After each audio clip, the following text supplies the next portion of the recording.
Dan, Luke is here, so go ahead. Hey, Luke, for you, obviously being a guy who's a fifth-year senior and could have a chance to go to the NFL after this season, just what were the emotions of this past couple months like with not knowing whether you'd get to play this fall and then finally getting that opportunity? Yeah, it was frustrating, for a lot of it, and just the ups and downs were really hard at times, but just kind of leaned on our guys, and in the unit, in the offense, and obviously we got a good outcome out of it. But yeah, it was a little stressful there for a while.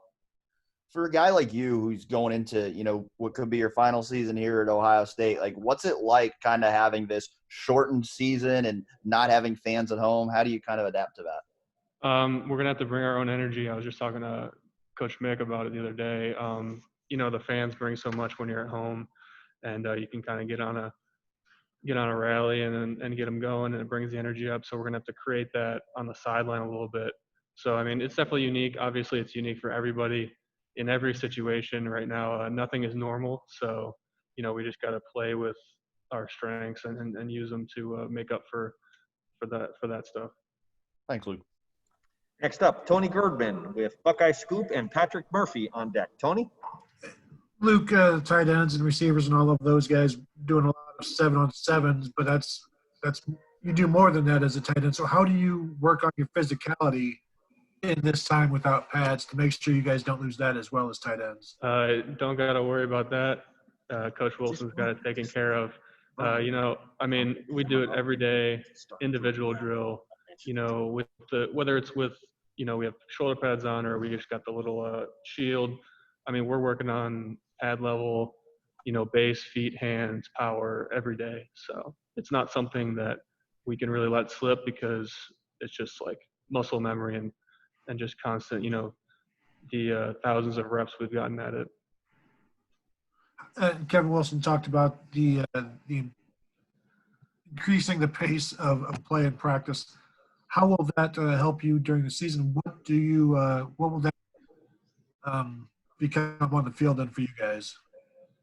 Just how we've been doing in practice, just being able to kind of move the ball a little bit, get like game-like situations, just get back into the swing of it. There's like a certain tempo of playing a real live drive that you don't really get anywhere else. So it's been nice to be able to do that in practice as frequently as we have, recently to just get the conditioning, get into the rhythm of a drive and a series and everything. It's been good. Thanks. Next up, Patrick Murphy with 24/7 Sports and Tim Hall on deck. Patrick? Luke, what does a perfect senior season, now that you know what it's going to look like for you, both individually and as a team? It's hard to look at the whole thing as one. We got it all over the screens here. We're just focused on winning game one. Working on Nebraska, but obviously being at Ohio State, we have high expectations every year, and I think we can, as an offense, be one of the most prolific offenses we've seen around here, if not in like college football. So we have high expectations for the offense and for the team. And then I just know with those expectations, my individual stuff will come. I don't have to really necessarily worry about that.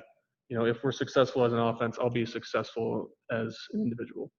And what have you seen from Jake so far this offseason, this preseason? He's a guy who we haven't seen a ton of throughout his career. What's he looking like?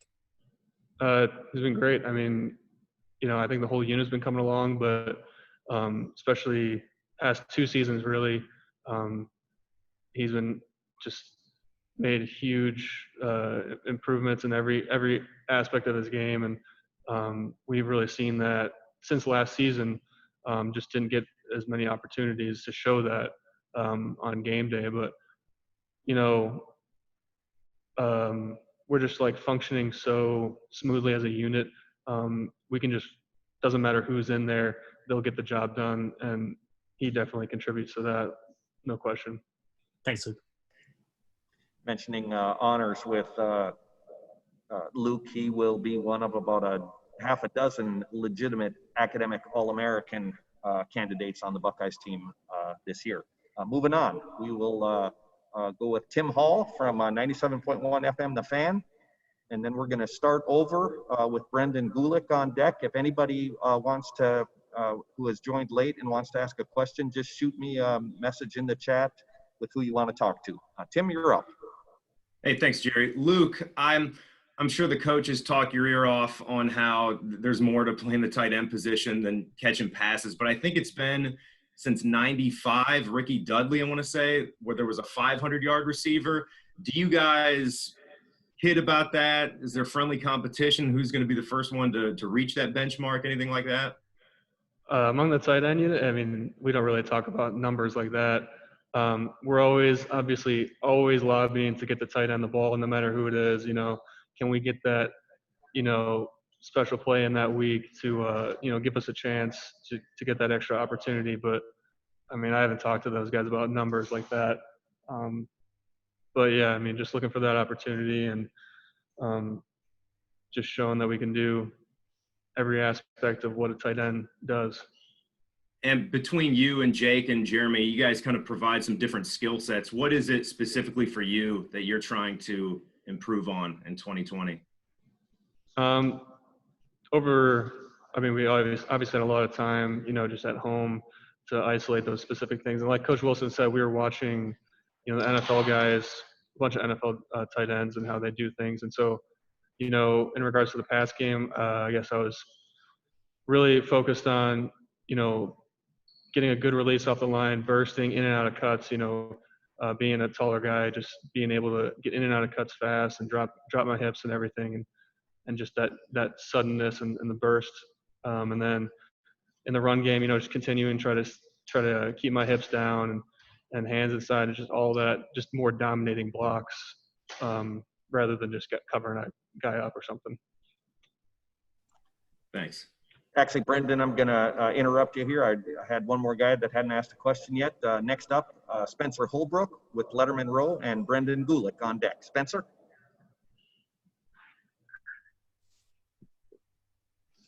Sorry for the delay. Luke, when Coach Wilson just talked about Justin looking stronger, faster, and the version we saw of him last year was about as good as you would think you could get. What have you seen his improvement? Where have you seen him improve this year?